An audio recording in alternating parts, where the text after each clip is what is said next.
기도하시겠습니다. 땅과 거기에 충만한 것과 세계와 그 가운데 사는 자들은 다 여호와의 것이로다. 여호와께서 그 터를 바다 위에 세우시며 강들 위에 건설하셨도다. 여호와의 산에 오를 자 누구며 그의 거룩한 곳에 설 자가 누구인가? 곧 손이 깨끗하며 마음이 청결하며 뜻을 허탄한 데 두지 아니하며 거짓 맹세하지 아니하는 자로다. 그는 여호와께 복을 받고 구원의 하나님께 의를 얻으리니 이는 여호와를 찾는 족속이요 야곱의 하나님의 얼굴을 구하는 자로다. 문들아 너희 머리를 들지어다. 영원한 문들아 들릴지어다. 영광의 왕이 들어가시리로다. 영광의 왕이 누구시냐? 강하고 능한 여호와시요 전쟁에 능한 여호와시로다. 문들아 너희 머리를 들지어다. 영원한 문들아 들릴지어다. 영광의 왕이 들어가시리로다. 영광의 왕이 누구시냐? 만군의 여호와께서 곧 영광의 왕이시로다. 아멘. 아버지 하나님, 여호와의 산에 그 거룩한 곳에 설 자가 누구입니까? 손이 깨끗하고 마음이 청결하며 허탄한 데에 뜻을 두지 않은 자라고 하셨습니다. 그 누구도 그렇게 거룩하고 하나님 기준에 맞을 자가 없지만은 주께서 저희들을 새 옷으로 갈아입히시고 저들을 깨끗이 씻기셔서 그 산에 오르게 하신 줄을 압니다. 하오니 전쟁에 능하신 여호와께서 자기 백성들과 전쟁하시는 여호와께서 저희들을 보살펴 주시고 저희들을 새롭게 하옵소서. 우리 주 예수님 이름으로 기도합니다. 아멘.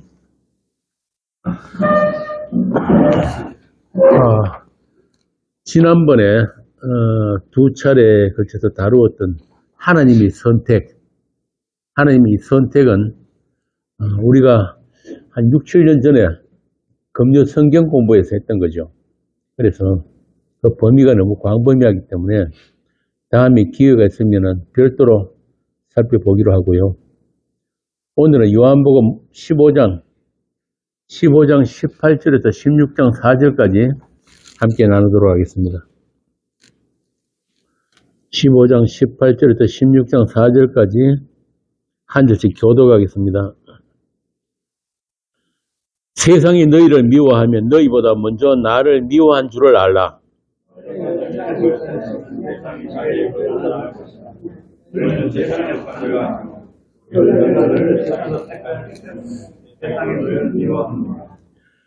내가 너희에게 종이 주인보다 더 크지 못하다 한 말을 기억하라. 사람들이 나를 박해하였은즉 너희도 박해할 것이요 내 말을 지켰은즉 너희 말도 지킬 것이라.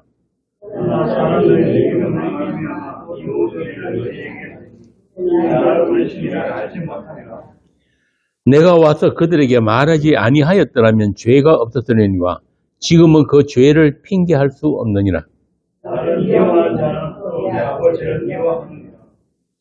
내가 아무도 못한 일을 그들 중에서 하지 아니하였더라면 그들에게 죄가 없었으려니와 지금은 그들이 나와 내 아버지를 보았고 또 미워하였도다.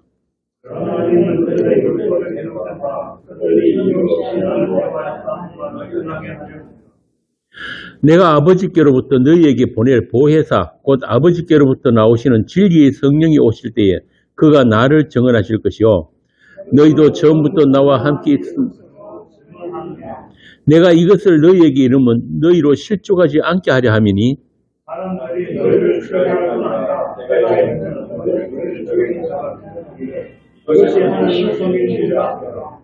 그들이 이런 일을 할 것은 아버지와 나를 알지 못함이라. 너희에게 이 말을 한 것은 너희로 그때를 당하면 내가 너희에게 말한 이것을 기억나게 하려 하며 처음부터 이 말을 하지 아니한 것은 내가 너희와 함께 있었음이라. 아멘.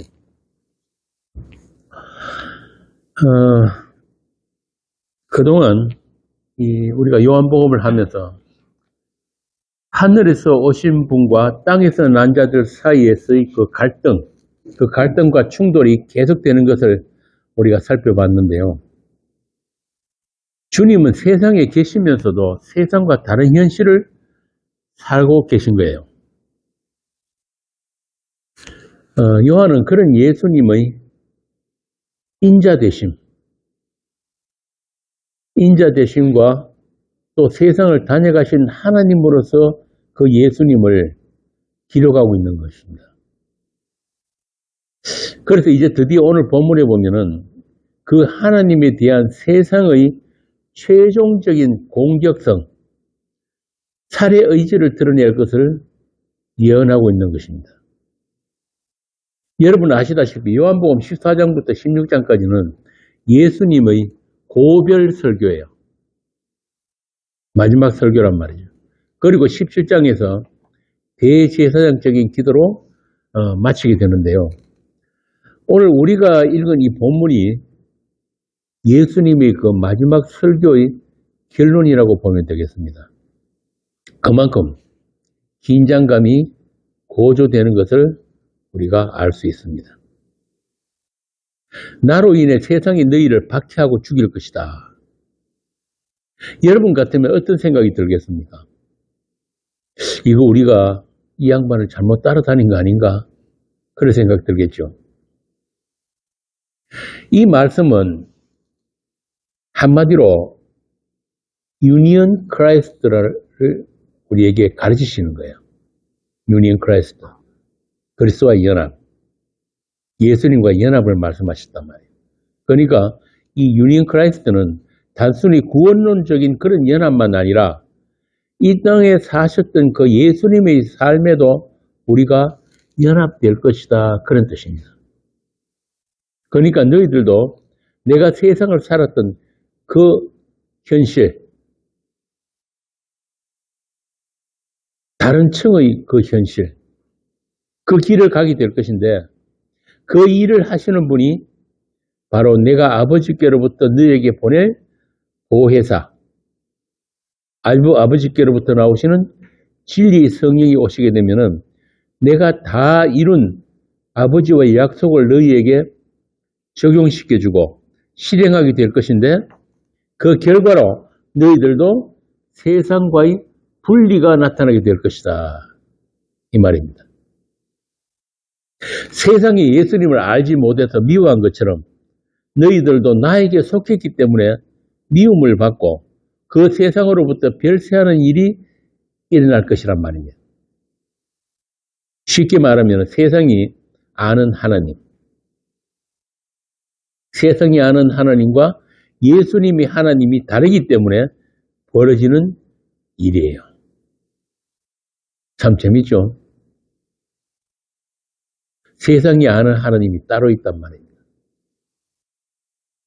그래서 그들이 섬기는 하나님의 이름으로 너희들을 출교하고 죽이기까지 할 것이다. 그들은 그것이 하나님을 섬기는 일이라고 할 텐데 그때 너희들은 내가 한 말을 기억하게 될 것이다. 이렇게 구원의 기준, 심판의 기준은 한 가지밖에 없어요. 이 땅을 다녀가신 그 하나님, 그 예수 그리스도를 아는가, 그가 하신 말씀을 아는가. 오늘 본문도 나오잖아요. 22절에 보면은 내가 그들에게 말하지 아니하였더라면 죄가 없으려니와 지금은 그 죄를 핑계할 수 없느니라. 내가 아무도 못한 일을 그들 중에서 하지 아니하였더라면 그들에게 죄가 없으려니와 지금은 그들이 나와 내 아버지를 보았고 또 미워하였더라. 그러니까 죄와 심판의 기준이 뭐라는 거예요? 예수님의 말씀과 예수님이 하신 일이에요. 이거 모르면은 바로 심판이란 말입니다. 그런데 세상이 이런 말씀을 동의할까요, 안 할까요? 절대 못하지요. 왜? 그들은 그들 나름대로의 기준이 있단 말입니다. 그들이 아는 신이 있고 그들이 아는 진리가 있고 그들이 아는 정의라는 게 있기 때문에 그렇습니다. 그러나 그 예수를 아는 일은 오직 하나님의 선택이에요. 우리가 아무리 열심히 그분을 알고 싶어 해도 열심히 노력하고 공부하고 연구해도 그분을 알 수가 없는 거예요. 이게 우리 땅에서 난 자들의 한계란 말입니다. 반대로 하나님께서 내어버려 두신 세상, 그 세상은 반드시 이 땅을 다녀가신 그 하나님과 또 그분에게 속한 자들에 대한 분노, 또 살해 의지, 살해 충동을 발산하게 된다. 바로 이게 뭐냐면은 선악과 따먹은 죄인들의 속성이에요. 아무도 거기서 자유롭지는 못하단 말입니다. 그러니까 우리 인간들이 태생적으로 알고 있는 그 하나님은 말고 약속대로 이 땅에 오시고 또 십자가에서 언약의 피를 흘리신 그 하나님을 사랑하는 일, 그 하나님을 알고 믿고 사랑하는 일은 우리에게 나올 수가 없다는 이야기예요.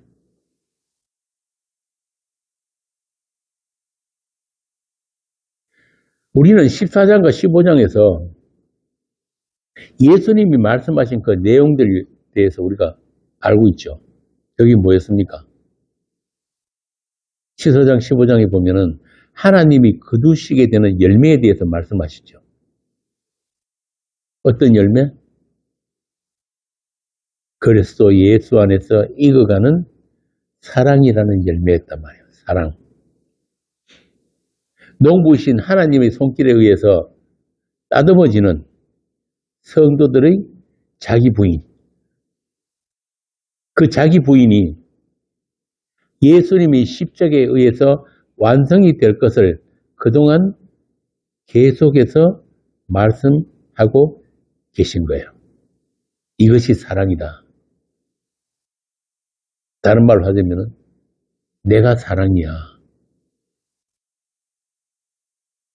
그리고 그 사랑은 너희들에게 고난으로 나타나게 될 거야. 다시 한번 볼까요? 요한복음 15장 16절에서 18절 한번 봅시다. 한번 읽어보세요. 요한복음 15장 16절에서 18절. 너희가 나를 택한 것이 아니요 내가 너희를 택하여 세웠나니 이는 너희로 가서 열매를 맺게 하며 또 너희 열매가 항상 있게 하여 내 이름으로 아버지께 무엇을 구하든지 아받게 하려 합니다. 내가 이것을 너희에게 명하면 너희로 서로 사랑하게 하려 합니다. 세상이 너희를 미워하면 너희보다 먼저 나를 미워한 줄을 알라. 참 역설적이죠. 예수님으로부터 사랑을 받은 자들은 어떻게 된다고요?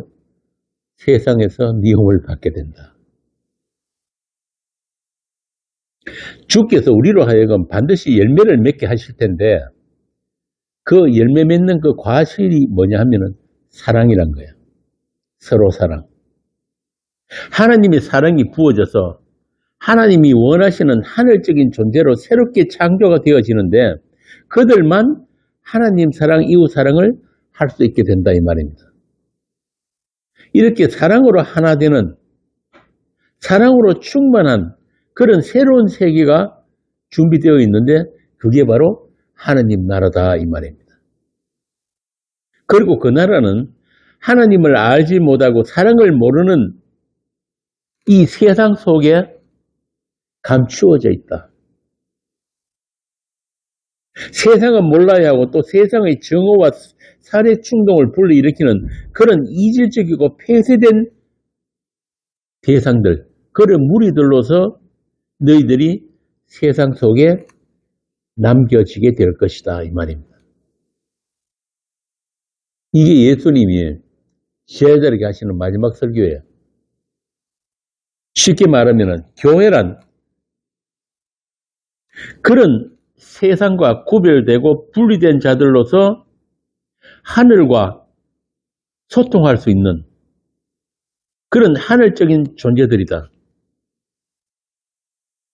그래서 그들에게는 세상이 알지 못하는 예수라는 사랑이 있고 예수라는 진리가 있고 예수라는 생명이 있다. 그래서 교회는 세상과 친해지거나 세상이 추구하는 그런 세상의 변화나 발전을 위해서 교회가 있는 것이 아니라 세상을 향해 아니오를 하기 위해 세상에 있는 교회다 이 말입니다. 그러니까 미움을 받을 수밖에 없죠.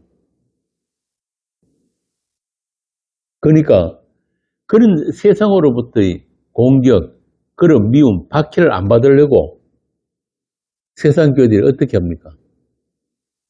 복음 안 전하잖아요. 십자가 이야기 안 한단 말입니다. 세상과 친하려고 싶어서.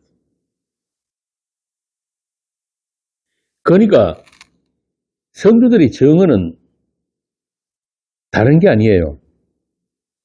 달리 아니요 하는 게 아니고 무조건 너희들은 틀려서 너희들은 아니야 그런 말이 아니란 말이에요.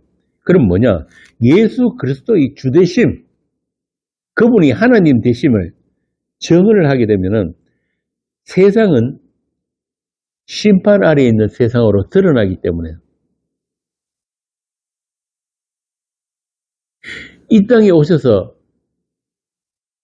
세상에게 맞아 죽은 그 하나님을 정언하게 되면은 세상은 자발적으로 이빨을 드러낸단 말입니다. 그들의 눈에만, 그렇게 정언하는 성도들의 눈에만 세상의 종말이 보이고 또 그들만 그 종말을 현재로 살고 있습니다. 이렇게 세상 속에 세상과 다른 한 무리들이 있단 말이에요. 그들을 성도라고 하고 그들을 교회라고 합니다. 대한예수교 장로에 뭐 이렇게 간판 붙여놨다고 그게 교회가 아닌 거예요. 그러니까 그야말로 긍정적인 역사관을 가지고 무한 발전의 가능성, 그런 세상 정신으로 충만한 세상 인간들에게 역사의 종말과 세상을 심판 아래 가두신 그 십자가를 선포하는 자들을 세상이 가만 놔둘 리가 없죠. 그냥 세상하고 별 다름없이 그래 뭐 세상 살다 보면은 다른 종교도 가질 수 있고 우리하고 다르다고 해가지고 당신 틀렸다고 하지 않을 거야. 오늘날 현대사회는 그런 다원적인 사회 세상이니까 그렇게 올라가는 길은 달라도 다 위에 꼭대기 가면 다 만날 수 있습니다. 이게 다원주의잖아요. 오늘날 세상 교회가 그렇게 간단 말이에요. 그러면 세상과 충돌할 일이 있겠습니까? 없겠습니까? 없는 거죠. 그런데 만일 사도들이 사도행전에 나오는 사도들처럼 너희가 못 박아 죽인 그 예수를 하나님이 살리셨다 그랬다면 어떤 문제가 생기겠어요? 세상은 이미 그분이 다녀가신 이후로 하나님이 심판에 가두어진 세상이라는 게 드러나 버린단 말이에요.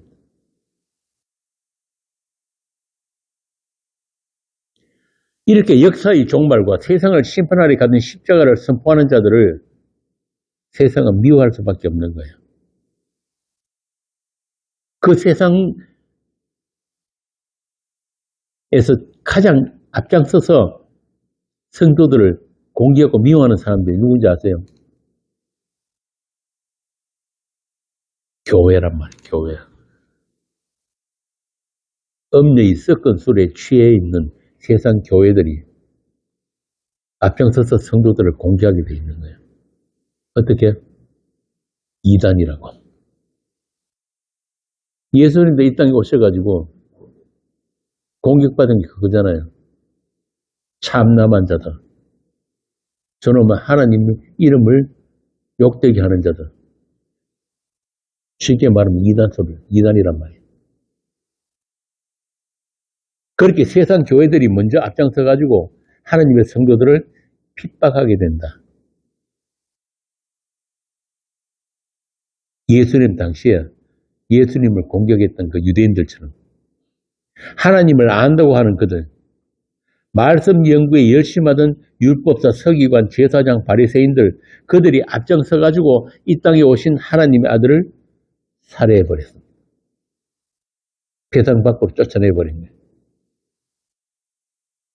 이제 하나님의 영을 받는 성도들 역시 세상 종교인들이 자기 하나님을 섬기는 그 예로 박해를 당하고 쫓겨나고 죽임을 당하게 될 것이다.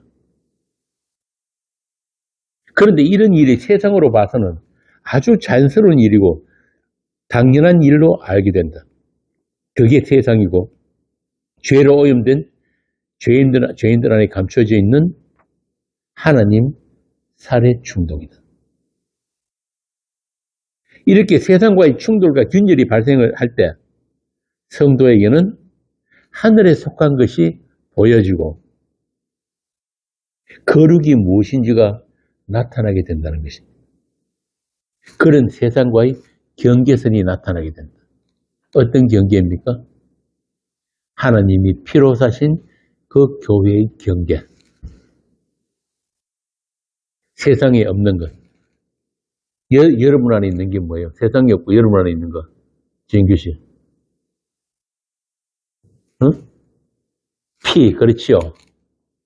그 피가 나타나는 거예요, 그때. 그 세상과의 충돌을 통해서.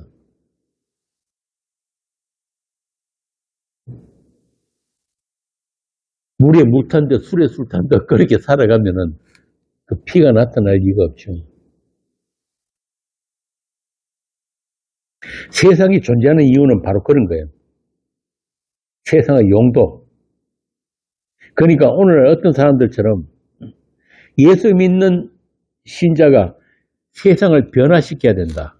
그리고 공평하고 정의로운 사회를 만들어야 한다. 이런 사회복음이라고, 사회복음. 교회는 그런 일을 해야 한다. 이런 소리 하는 사람들 있잖아요. 자, 그러면은 교회가 세상을 변화시킬 수 있다, 없다? 예수님도 못한 일을 왜 지들이 나서가지고. 성경은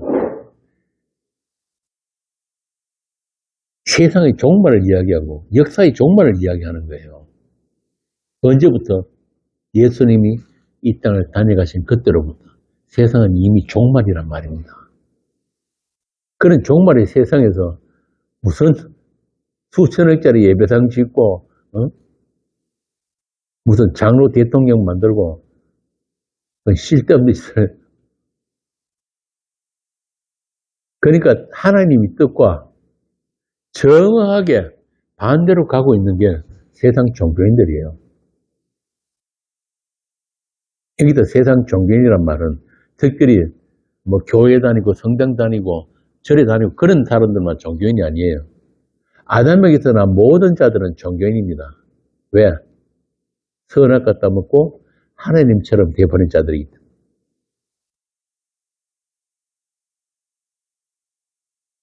하나님과의 관계가 단절되어 버리고 하나님이 있던 그 자리가 빠져나가 버리기 때문에 그 자리를 채우기 위해서 평생을 그렇게 허비하게 된단 말입니다.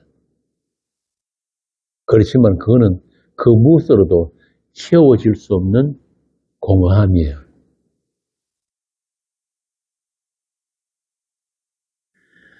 그렇게 성경으로 계시하신 하나님의 뜻, 하나님의 목적과 정반대로 가고 있는 자들이 바로 하나님의 원수된 교회인 것입니다. 종교인. 우리끼리 좋은 세상 만들어가지고 모든 인간이 행복하게 살 수 있는 그런 인간 승리의 세상을 만들자. 그러니까 하나님은 그냥 하늘에서 지켜보고 계시고 절대로 다시는 이 땅에 나타나지 마세요. 다시 돌아오지 마세요.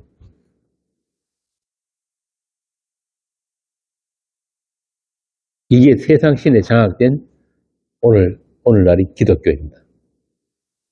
지붕에 십자가 걸린 그런 세상 교회들의 하나됨. 신할 땅의 그 바벨이 이제는 온 세상으로 흩어져 가지고 하늘을 향해서 하늘 끝에 닿는 그런 성을 쌓고 있는 것입니다. 온 세상이 계시록에서 말하는 그 바벨론 성이란 말입니다. 그 가운데 사람의 영혼을 사고 파는 자들이 소위 하나님을 섬긴다고 하는 그 교회들이에요. 계시록에서는 그곳을 귀신의 처소라고 합니다.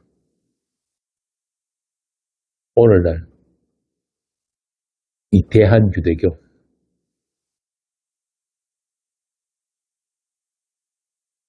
그래서 세상 교회에서 복음이 사라진 이유가 바로 그것이에요. 그 이유는 아주 간단한 거예요.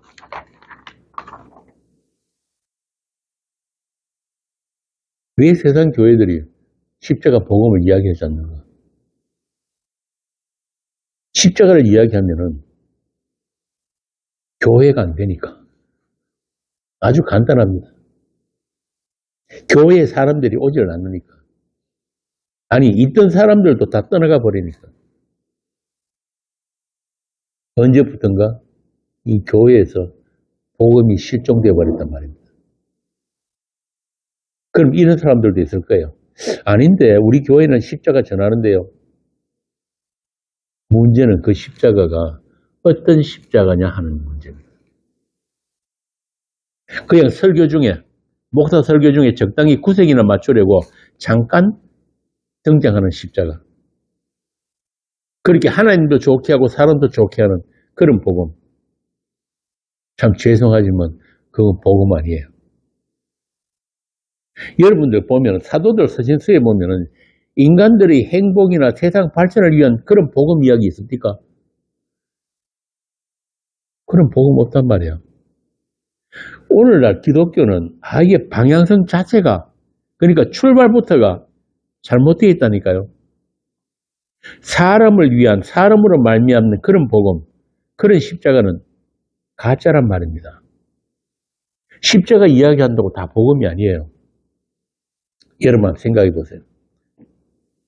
한 말짜리 20리터짜리 생수통에 똥물이 한 방울 딱 떨어지면 그 물 마실 수 있습니까?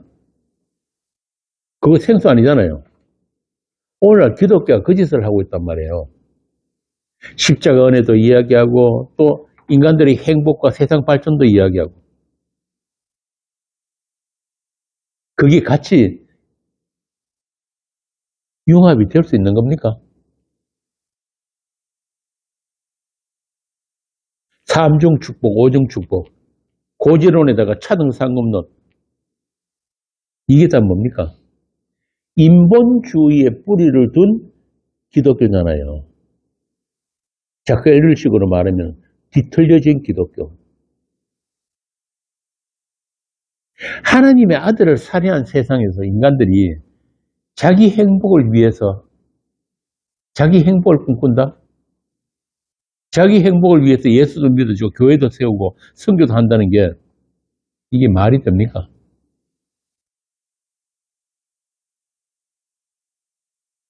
이게 오늘날 변질된 기독교란 말입니다.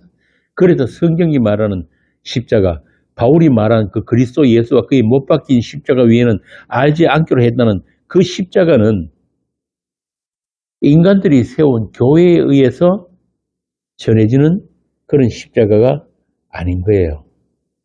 그럼 뭐냐? 복음은 어떻게 전해지는가? 이름도 없이 빛도 없이 살다가는 성도들이 피를 타고 전해지는 복음인 것입니다. 대한예수교 장로회가 전하는 복음 예수 아니란 말입니다. 세상 어딘가에서 아무도 알아주지도 않는, 이름도 없는 그런 성도들에 의해서 그 성도들의 희생과 그 죽음을 통해서 전해지는 예수고 십자가인 것입니다. 아담으로부터 오늘날 여러분까지 이 종교의 세상, 이 바벨론 큰 성에서 쫓겨난 자들, 그리고 그 큰 성 길가에서 그 두 정인에 의해서 외쳐지는 십자가 복음인 것입니다. 그래서 세상 교회에 그 큰 성 바벨론 안에 십자가 복음이 없는 게 전혀 이상한 일이 아니란 말입니다. 그 십자가는 어디 있는가? 히브리서식으로 하자면 영문 밖에 있어요. 히브리서 기자가 그러잖아요. 우리가 예수의 능력을 지고 어디로 가자? 영문 밖으로 나가자. 영문 밖이 어디예요? 예수님의 십자가 선 곳, 골고다.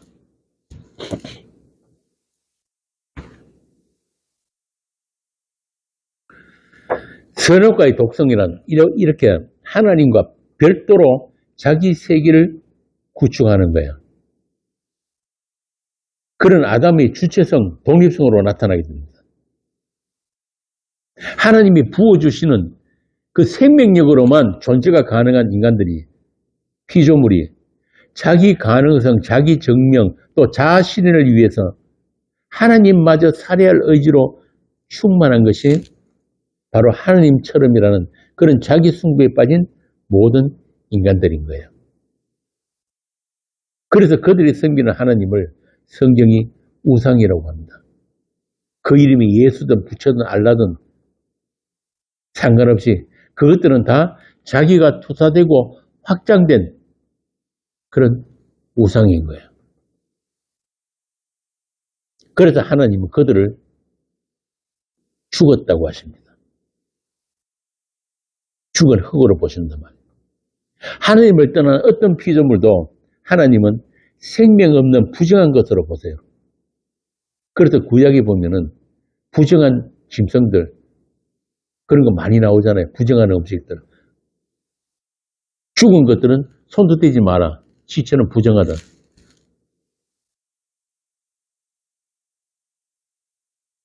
예수님 맞아. 십자가에 달리시니까 어떻게 했습니까?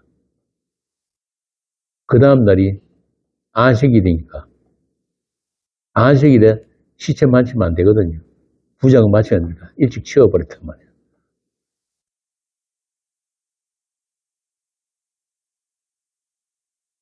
자, 이런 세상, 죄와 죽음 아래 가두어진 이 세상 속에 하나님의 사람들을 찾아내서 오직 그 하나님의 선택과 하나님의 불쌍히 여기심만으로만 살려내는 것을 성경이 구원이라고 하는 거예요.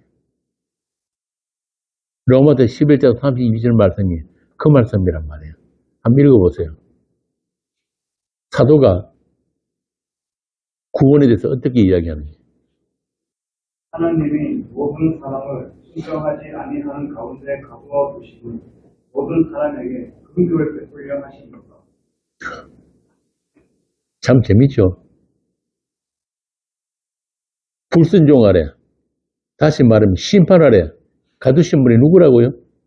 하나님이 가두어 놓으시고 그들에게는 어떤 자격이나 어떤 능력이나 어떤 가능성도 없는데 하나님께서 일방적으로 그들 가운데서 살려내실 자들이 있다는 거예요. 그 살려내시는 구원하는 근거가 뭐라고 합니까? 불쌍히 여기심. 참 이 인간 자존심 상하는 말 아닙니까? 이게 복음이에요. 그런데 이 복음을 이야기하면은 아마 지금 교회 다니는 사람들 중에서 한 90% 이상은 교회 안 나올 거예요. 그럼 우리는 뭔데? 우리가 뭐하리 이렇게 수요일, 일요일, 금요일 이렇게 교회 와서 봉사하고 이럴 필요가 뭐 있냐? 다 죽은 세상인데 그냥 하나님이 불쌍히 여기심만으로 살릴 자들만 살려내신다는데 맞잖아요. 이게 가장 인간들이 싫어하는 거란 말이에요. 인간들이 모든 가능성을 부정해버리고 인간들의 선택까지도 부정해버리고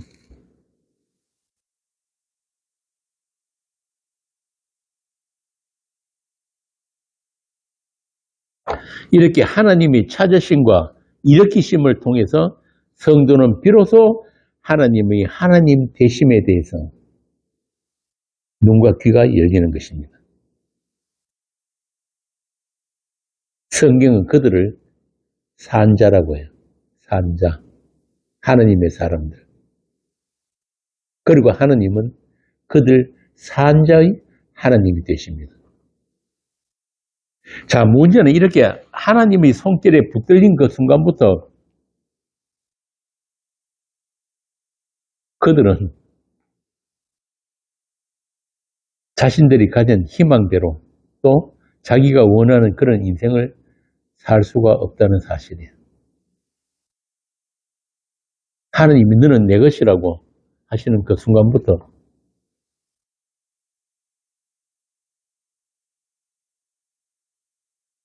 어떤 자기 인생, 주체적인 그런 자기 인생을 살 수가 없다는 사실입니다. 그러니까 성도들에게 있어서 장밋빛 인생 이런 건 없는 거예요. 우리가 원하는 목적지가 아니라 우리의 주가 되신 그분의 목적지로 불가불 끌려가게 된다. 울미불미. 그것을 예수님께서는 나와 한명회를 맺을 것이다. 다른 말로 하면 자기 십자가를 지고 자기를 부인당하면서 주님 가신 그 길로 부득불 동행하게 된다. 오늘 본문의 제자들처럼 이런 삶이 세상이 보기에는 패배자고 세상에 아무 쓸모없는 그런 쓰레기처럼 보이기도 한다는 것입니다. 그러나 이런 성도의 삶의 궤적을 통해서 이런 성도들의 삶 그 자체가 누구에게는 사망으로부터 사망에 이르는 냄새가 되고 또 누구에게는 생명으로부터 생명에 이르는 그리스도의 향기로 나타나게 된다. 그런데 오늘날은 그런 하나님의 사람들을 찾아보기가 참 힘든 세상입니다. 언제부턴가 교회가 그 냄새를 잃어버린 거예요. 그리스도인의 그 냄새. 그냥 세상과 사이좋게 같이 흘러가는, 그러니까 세상과 어떤 충돌도 분리도 없고 세상과 아무런 경계선도 없고 어떤 마찰도 없이 세상이 지향하는 것과 똑같이 같이 흘러가고 있더라. 이게 마지막 때라는 거예요. 예수님이 말씀하신 마지막 때. 마지막 때에 대해서 예수님이 뭐라고 했습니까? 내가 믿는 자를 보겠느냐? 거의 없다.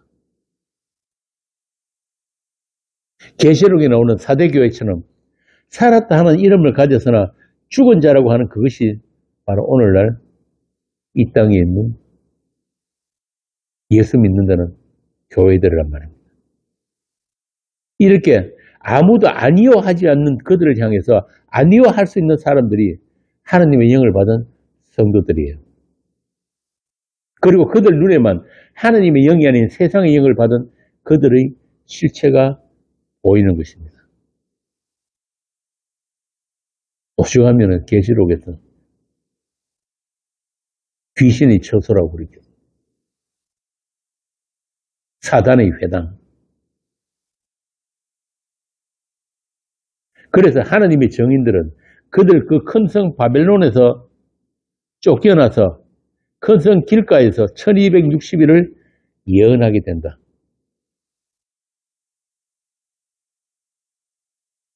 이게 세상 종말의 시간이에요. 마지막 때. 오늘 본문 말씀처럼 출교를 당한 예수 믿는 자들을 박해하는 자들이 바로 세상 종교인들, 곧 유대교 신자들인데, 제가 가끔씩 대한유대교라는 말을 하는 것도 그 때문에 그런 거예요. 여러분, 유대인들이 나쁜 사람들이 아니잖아요.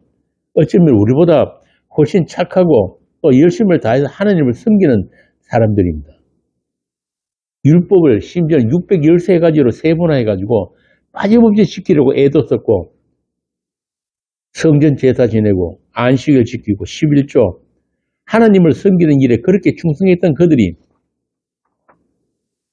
하늘에서 오신 하나님의 아들을 죽여서 세상 밖으로 쫓아내버렸단 말이에요. 그렇게 예수님을 십자가에 못 박은 이유가 무엇이라고 했습니까?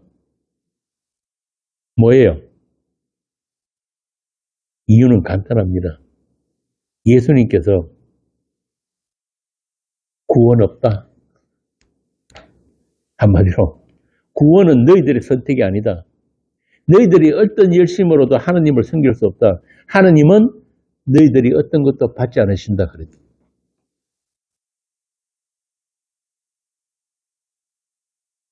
그렇게 열심히 섬기던 그 유대인들에게는 절망적인 거예요. 저놈이 사라지지 않으면 저 예수가 있는 이상은 자기들은 다 뭐예요? 하나님과 상관없는 자들이 되어버려요.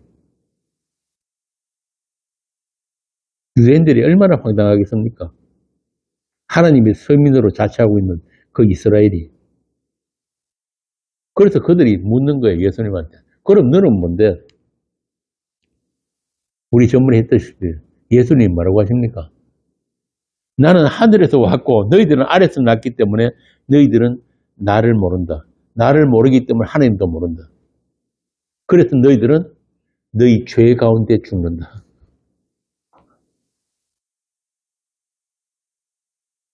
이렇게 심한 말을 맞아 죽을 만 하죠. 성전에 들어가가지고 행패를 부리질 않나.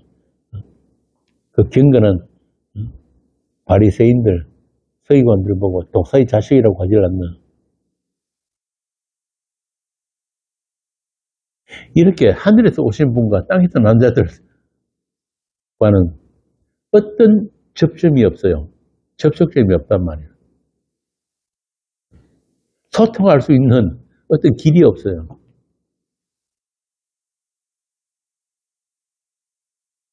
자, 이렇게 하나님께서는 이 땅에서 난 자들의 것은 어떤 것도 받질 않으십니다. 사람으로 인정을 안 하신다는 뜻이에요. 하나님이 지으신, 하나님의 형상으로 지으신 그 사람으로 인정을 안 해버려요, 하나님은. 그래서 하나님은 어떻게 했습니까? 예수님만 받으신 거예요. 십자가 예수만 하나님이 받으셨단 말입니다. 이 말은 하나님이 인정하신 사람은 누구다? 예수 한 분이라는 거예요. 창세전의 약속대로 언약의 피를 흘리신 그 예수만 하나님이 받으신 거예요. 자, 그러니까 아까 말씀드린 대로 구원의 기준, 하나님의 백성이 되는 기준은 뭐라는 겁니까? 하늘로부터 이 땅에 오신 그분, 예수 그리스도를 아는 것이 구원이고 영생인 거예요. 요한부터 그러잖아요. 영생은 유일하신 하나님과 그 하나님이 보내신 자 예수를 아는 것이다. 그런데 문제는 그 아는 것이 우리에게는 불가능하다는 사실이에요. 여기서 안다는 말은 그분에 의해서 찾아진 자들이 그분과 하나 되는 그 알을 이야기하는 거예요. 오늘로 말하면 야다, 기노스코. 이 말은 부부가 동침하는 말을 그 하나됨을 이야기하는 거거든요. 그 알이에요. 그러니까 그리스도의 몸된 한 몸된 교회를 말하는 겁니다. 그리스도의 신부된 교회. 그래서 세상 교회들이 예수님 당시의 그 유대인들처럼 그렇게 열심으로 하나님을 섬기는 자신을 예수 모른다, 예수 안 믿는다고 꾸짖는 그 성도들, 그 정인들을 절대 용서하지 않는 겁니다. 왜 우리가 예수를 몰라? 왜 우리가 예수 안 믿어? 우리도 예수 믿고 니들보다도 더 열심히 잘 섬기고 있는데 그럴 거 아니에요. 그런데 성령 받는 성도의 눈에는 그들이 믿는 예수가 다른 예수란 이게 문제란 말이에요. 믿음이 그 믿음이 아니란 거예요. 히브리서 11장에 나오는 그 주어가 된 믿음 있잖아요. 믿음으로 노아는, 믿음으로 모세는, 믿음으로 아브라함을 이야기하는 그 믿음이 아니라는 거예요. 그럼 뭐냐? 인간들의 결단, 인간들의 의지, 인간들의 결심, 인간들의 열심, 그걸 믿음으로 착각하더란 거예요. 로마서에서 말하는 믿음으로 믿음이 이르는 그 믿음 아니란 말입니다. 믿음이 주어가 되고 믿음이 주체가 되어서 하나님의 목적지로 끌고 가게 되는 그 믿음이 없더라는 거죠. 그래서 바울이 갈라디아서 1장에서 시작하면서부터 그런 거예요. 하늘에서 온 천사라도 내가 전한 그 복음 말고 다른 복음 전하면은 저주를 받을지. 이미 초대교회부터 다른 예수, 다른 복음이 교회를 휩쓸고 있었다.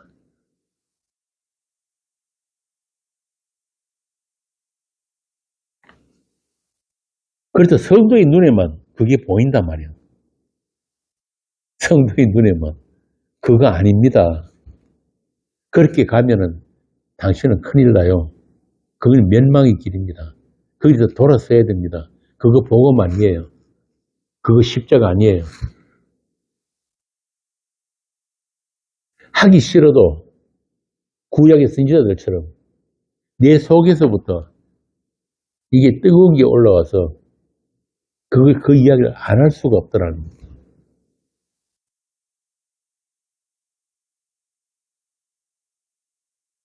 그러면 세상은 그러겠죠. 왜 너희들은 우리를 아니라고 하는 거냐? 소위 말하는 우리는 정통인데 대한예수교 장로회 합동이고 통합이고 고신이고 합신이고 이런 우리들을 왜 아니라고 하는 거냐? 역사와 전통을 자랑하는 우리 교회를 왜 네가 부정하는 거야? 그런 니놈이야말로 하나님을 모르는 이단 아니냐 이 말입니다. 그래서 세상으로부터 이단 소리 한번 안 들은 사람들은 자신을 한번 돌아봐야 돼요. 내가 지금 제대로 예수를 믿는지 안 믿는지.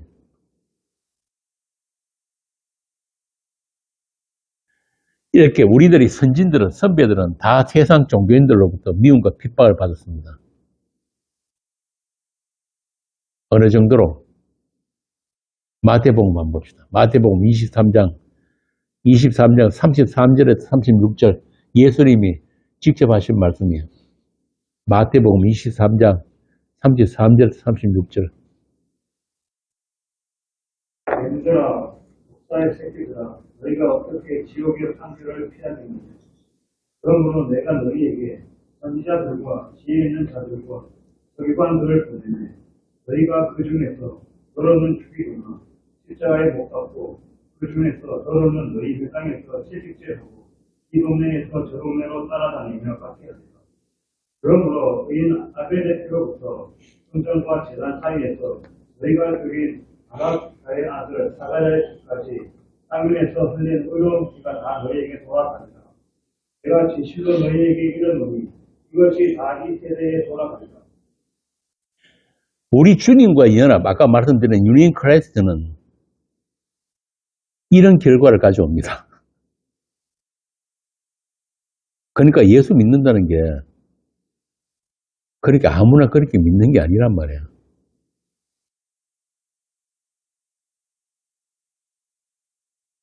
우리 주님이 가신 그 길을 우리도 가야 하고 또 그 세상으로부터의 별세를 우리도 겪어야 되기 때문에 세상이 그 일을 위해 주께서 배치해 두신 세상으로서 그 역할을 다하고 있다.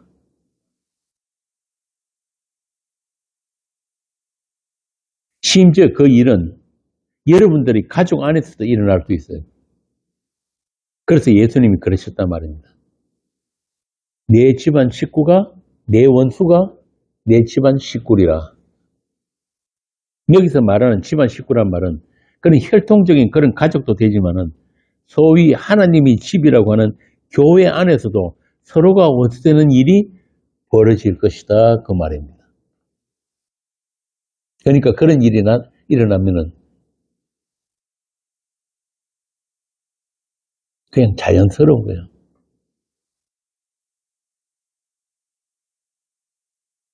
별일 아니란 말입니다. 그게 세상이기 때문에. 자신의 불가능과 무력함, 절대 부패의 죄인됨을 인정하지 않고 하나님의 은혜, 그러니까 그 십자가 은혜의 필연성에 동의하지 않는 자들은 반드시 하나님의 은혜의 복음을 전하는 성도들에게 이빨을 드러내게 된다. 아벨을 죽인 가인처럼. 왜 나는 아닌데 왜 내가 드린 제사는 안 받으신다고 하는 거야? 바꾸어 말하면 왜 나에게는 하나님을 선택할 자유가 없느냐 이 말입니다. 왜 내가 믿고 싶고 내가 섬기고 싶은 하나님을 너는 아니라고 하는 거냐? 좋은 예가 있죠. 예수님이 설교를 하셨는데 그 설교 들은 사람들이 적시로 예수님을 죽이려고 했던 사건이 있어요. 누가복음 4장 25절에서 30절 한번 봅시다. 누가복음 4장 25절에서 30절. 내가 참으로 너희에게 이르노니 엘리야 시대에 하늘이 3년 6개월간 닫히어 온 땅에 큰 hun명이 들었을 때에 이스라엘에 많은 과부가 있었으되 엘리야가 그중 한 사람에게도 보내심을 받지 않고 오직 시돈 땅에 있는 렙가의 한 과부에게 뿐이었으며 또 선지자 엘리사 때에 이스라엘에 많은 나병 환자가 있었으되 그 중에 한 사람도 깨끗함을 얻지 못하고 오직 수리아 사람 나아만 뿐이었느니라. 세상에 있는 자들이 이것을 듣고 다 크게 화가 나서 일어나 동네 밖으로 쫓아내어 그 동네가 건설된 산 낭클러지까지 끌고 가서 밀쳐 떨어뜨리고자 하되 예수께서 그들 가운데로 지나쳐 가시니라. 이 사람들이 예수님이 설교를 듣고 드러낸 반응이에요. 왜 그랬습니까?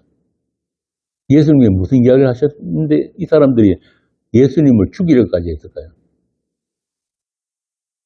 예수님이 말씀하시는 하나님은 어떤 하나님입니까? 이스라엘을 비켜가시는 하나님. 이스라엘을 비켜서 이방에게로 가신 하나님. 그러니까 이스라엘에게는 어떤 선택권도 없더라는 이야기예요.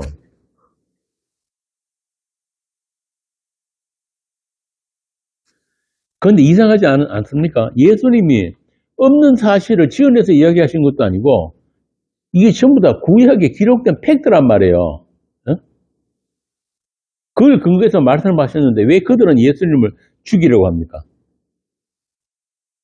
이게 뭐냐면은 모든 인간은 자기 존재가 부정당하면 반드시 자기를 부정하는 그 상대에 대한 살해 충동이 발동하게 되는 거예요.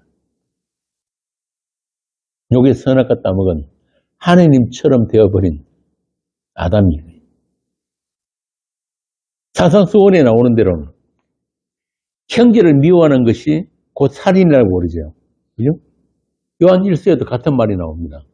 요한 1서 3장 15절. 그 형제를 미워하는 자마다 살인하는 자니 살인하는 자마다 영생이 그 속에 거하지 아니하는 것을 너희가 아는가. 그런데 우리가 세상 살면서 인생을 살면서 남을 안 미워하고 살 수 있는 사람이 있습니까? 그러면 우리는 수도 없이 수백 명, 수천 명 죽였을 거 아니에요. 살인자들이란 말이죠, 전부 다. 이렇게 우리는 아벨을 죽인 가인의 후손이란 말입니다. 우리 안에 꽁꽁 감추어둔 그 살해 충동이 누구에게나 다 있다는 그런 이야기입니다. 다시 말하자면 이 땅에 오신 예수님을 찌른 자들이 바로 누구? 우리인 거예요. 그걸 인정하지 않으면 그 사람은 예수 믿는 사람이 아닌 거예요. 우리가 했던 그 고린도전서 2장에 보면은 우리가 세상의 영을 받지 아니하고 오직 하나님으로부터 온 영을 받았으니 이는 우리로 하여금 하나님께서 은혜로 주신 것들을 알게 하려 함이라. 여기 보면 은혜로 주신 것들을 알게 하는 것이 바로 성령이 하시는 일이라는 건데 이렇게 성령을 받게 되면은 방금 말씀드린 우리 본성, 자기를 부정하는 자는 죽이고 싶어하는 그런 자기 숭배, 자기라는 우상에 갇혀있는 그런 우리의 본성, 아담에게서 물려받은 그 옛사람의 속성들이 성령에 의해서 하나씩 하나씩 틀려나가고 말씀에 의해서 해체되어 가져가고 결국은 하나님의 그 은혜의 절대성, 다시 말하면 예수 그 이름 앞에 항복하게 되는 것. 이게 성령의 하시는 일이에요.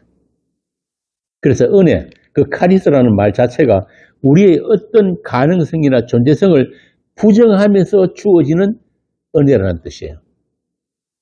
그러니까 은혜는 은혜 받을 어떤 자격도 없는 자에게 주어지는 게 은혜인 것입니다.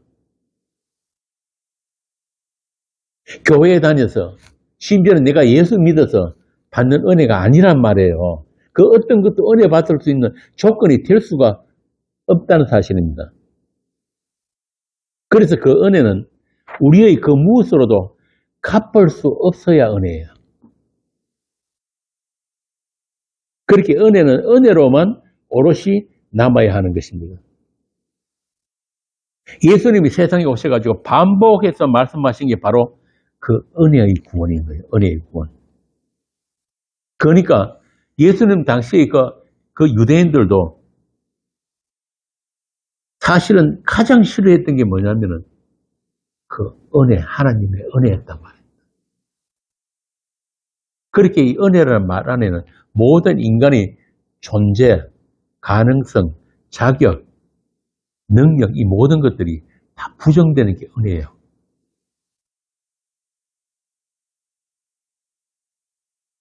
그 은혜의 사람을 가장 잘 살다 간 사람이 누구라고 그랬습니까?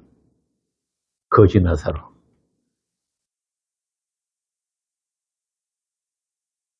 은혜는 그런 거란 말입니다.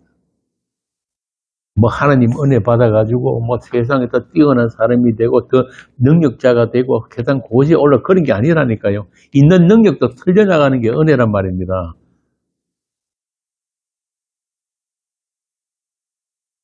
너희들에게 은혜로 주어진 것 구원을 위해서 내가 왔다. 그래서 복음서에 보면은 예수님이 찾아가는 사람들이 있죠. 예수님 주위에 몰리던 사람들, 그들이 전부 다 누굽니까? 손가락 하나 까딱 못하는 38년 된 병자. 그 병자를 예수님이 찾아가시잖아요. 그 병자가 예수님이 온 게 아니잖아요. 손가락 하나도 꼼짝 못하는데. 또 7 귀신 들린 마리아. 그 마리아를 온전케 하신 게 바로 구원인 거예요. 거기에 무슨 인간의 노력이나 자격이나 열심히 끼어들 여지가 있느냐 그 말입니다. 다시 말씀드리지만 다 죽은 자들이에요. 하나님을 떠난 인간은 다 죽어 있단 말입니다.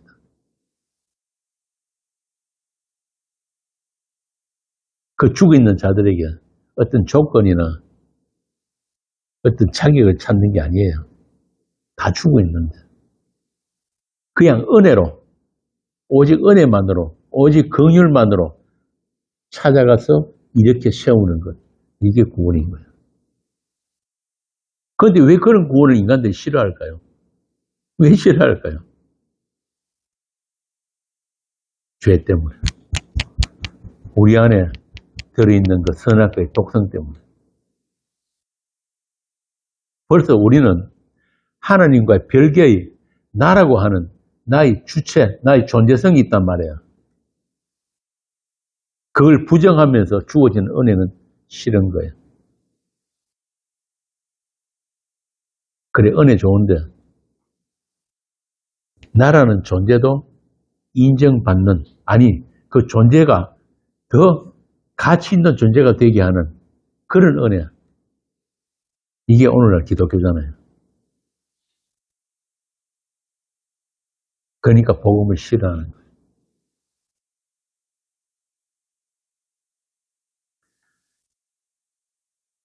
그렇게 주님에 의해서 일방적으로 찾아지고 우리의 어떤 노력과 자기가 상관없이 일방적으로 그냥 그분의 선택만으로 찾아지고 또 그분의 능력으로만 일으키심을 받는 것을 구원이다.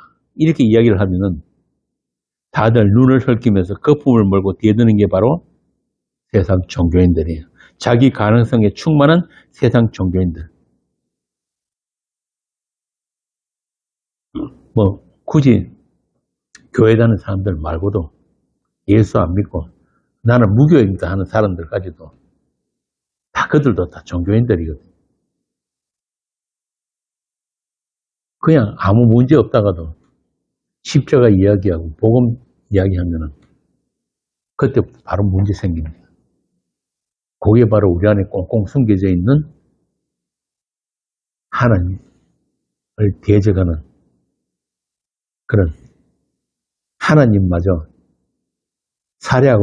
살해해버린 그런 우리 인간들의 죄성인 것입니다.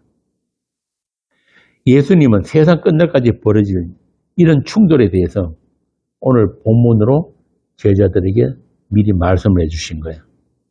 그러니까 이 제자들뿐만 아니고 오고 오는 모든 세대의 교회들에게, 모든 성도들에게 너희들이 세상을 살면서 겪게 될 일들이 바로 이런 것들이다. 이게 세상의 본질이고 또한 너희들이 정체성이다 이 말입니다. 그런데 내가 너희들을 보호해주고 그런 일이 안 생기도록 막아주는 게 아니라 너희들이 나에게 속한 성도들이라면, 내 사람들이라면 내가 세상에서 당한 것과 동일한 일을 너희들도 당할 것인데 그때 놀라거나 당황하지 말라는 거예요. 오히려 기뻐하라는 것입니다. 나로 인해서 받는 고난, 세상으로부터의 미움을 기뻐해라. 왜? 너희들이 세상에 속한 자가 아니라는 것이 그럴 때에 증거되기 때문에. 또 세상이 너희들을 미워하는 것이 아니라 나를 미워하는 것이니까. 너희들이 세상에 속해서면 세상이 자기 것을 사랑할 것이나 너희는 세상에 속한 자가 아니요 도리어 내가 너희를 세상에서 택하였기 때문에 세상이 너희를 미워하느니라.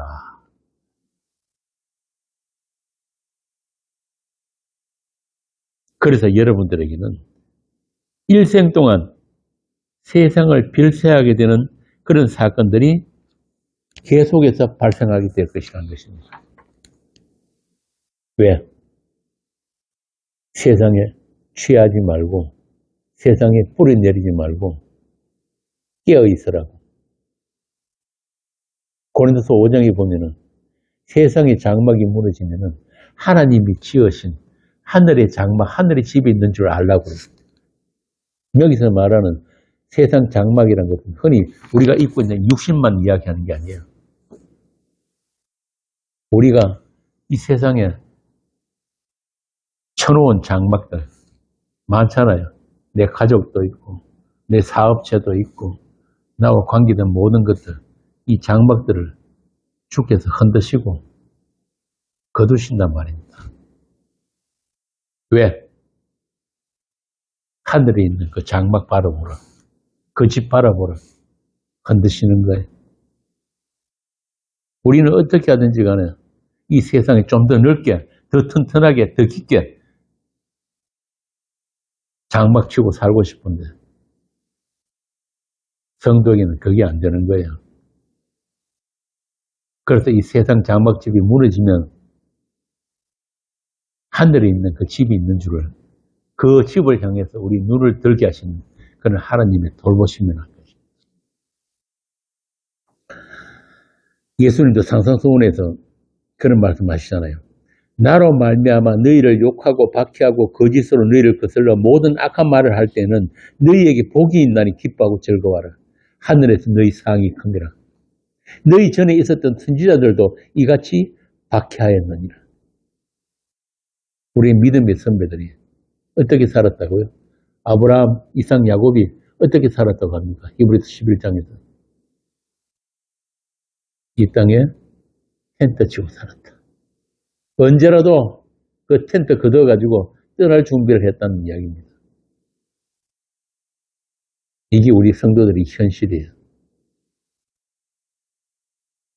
언제라도 부르시면은 훌훌 털고 가면 되는 거란 말입니다. 갈 곳이 있으니까. 우리에게는 갈 곳이 있는 거예요.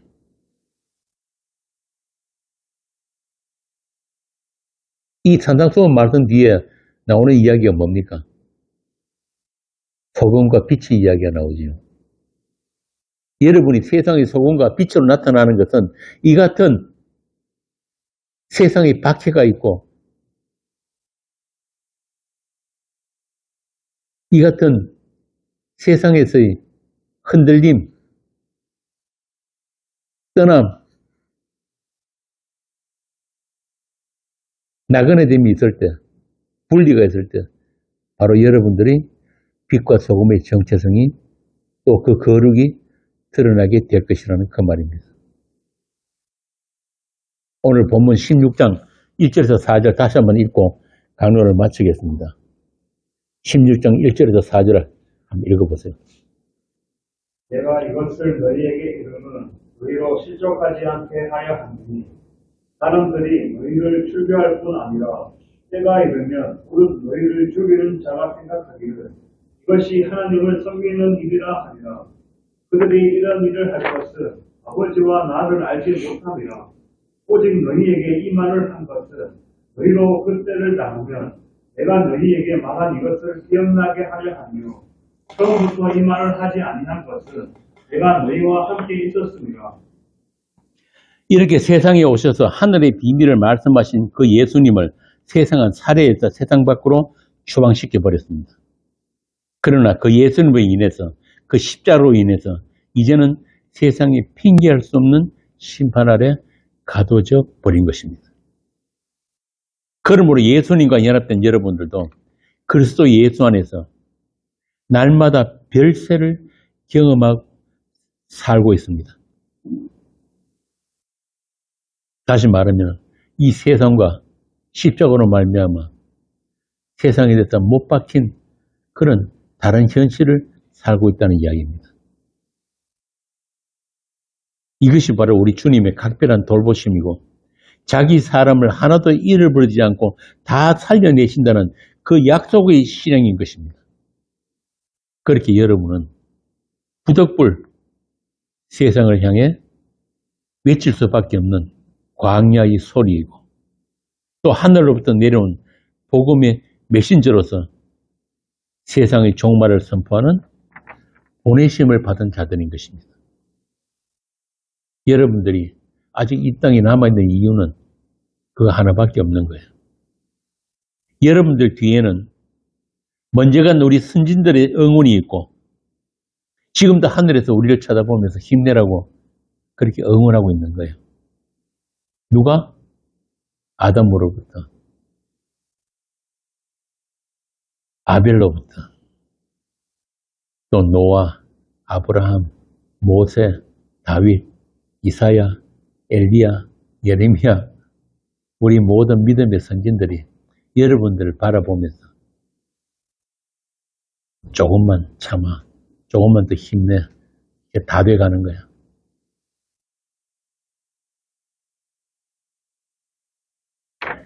그뿐 아니에요. 하나님이 보내신 천사들이 여러분들을 지키고 있단 말입니다.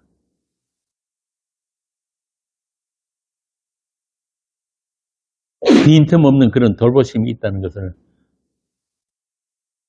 우리가 알고 있기 때문에 우리에게 남은 날들을 당당하게 또 기쁘게 감사함으로 그렇게 사시기 바랍니다. 하늘 가는 밝은 길이 내 앞에 있으니 슬픈 일을 많이 보고 늘 고생하여도 하늘 영광 밝음이 어두운 것을 헤치니 예수 공로 의지하여 항상 빛을 보도다. 우리 선배들이 이 찬송이 언제나 우리 삶에 넘쳐나기를 빕니다. 기도하겠습니다. 아버지 하나님 은혜를 감사합니다. 우리가 원하는 그 길이 아니라 우리가 원치 않는 생명길로 인도하심을 감사합니다. 세상 속에 살면서 세상에 취하지 않고 세상과 구별된 인생을 살게 하셨사오니 세상을 향해 못 박힌 우리 주님이 십자가만 자랑하는 우리가 되게 하시고 날이 갈수록 우리 주님이 십자가 은혜만 꼭 붙을 수밖에 없는 그런 성도들이 되게 하여 주옵소서. 때를 어떤지 못 어떤지 어디에나 누구 앞에서나 복된 말씀을 복음을 전할 수 있는 그런 교회가 되게 하여 주옵소서. 예수님 이름으로 기도합니다. 아멘.